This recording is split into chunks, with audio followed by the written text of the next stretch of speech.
Hello everyone, চলে এসেছি নতুন একটা ভিডিও নিয়ে। তো ভিডিওটা আমি করেছিলাম কয়েকশো বছর আগে এক রবিবার দিন। সকালবেলায় চান টান করে দেখো সাজুগুজু করে বেরিয়ে পড়েছি। কোথায় বলো তো?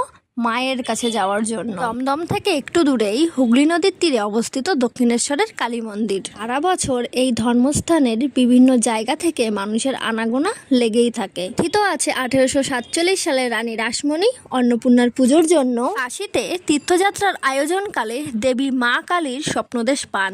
এরপর 1847 সালে গঙ্গার তীরে সমস্ত জমি বিক্রি করে রানীমা মন্দির নির্মাণের কাজ শুরু করেন এবং 1855 সালে হুগলি নদীর তীরে এই দক্ষিণেশ্বর কালীবাড়ির প্রতিষ্ঠা করেন। দক্ষিণেশ্বর কালীবাড়ি মন্দির প্রতিষ্ঠা করতে প্রায় 8 বছরে 9 লক্ষ টাকা ব্যয় করা হয়েছিল। পূর্ব দিকে মন্দিরে অবস্থিত বিগ্রহটি মাতা ভবতারিণীর কালিকা নামে পরিচিত। বঙ্গীয় স্থাপত্য শৈলীর নবরত্ন স্থাপত্য ধারা অনুযায়ী 3 তলা দক্ষিণমুখী এই মন্দিরটি নির্মাণ করা হয়, যার উপরে 2টি তলে 9টি চূড়া দেখতে পাওয়া যায়।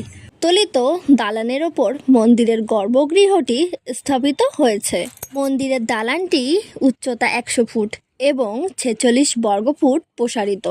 মন্দিরের গর্ভগৃহের উপর সহস্রদল পদ্মের উপরে মা ভবতারিণী শিবের বক্ষের উপর অবস্থান করেছে। এছাড়া রানী রাসমণির গৃহদেবতা দক্ষিণেশ্বরের মন্দিরে রয়েছে।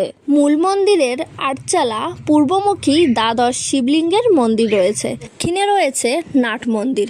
উত্তর পূর্ব দিকে রয়েছে রূপোর সিংহাসনের 21.5 ইঞ্চির কৃষ্ণ এবং 16 ইঞ্চি রাধার বিগ্রহ নিয়ে গড়ে উঠেছে রাধাকান্ত মন্দির। উত্তর পশ্চিম কোণে রয়েছে রামকৃষ্ণ পরমহংসদেবের বাসগৃহ।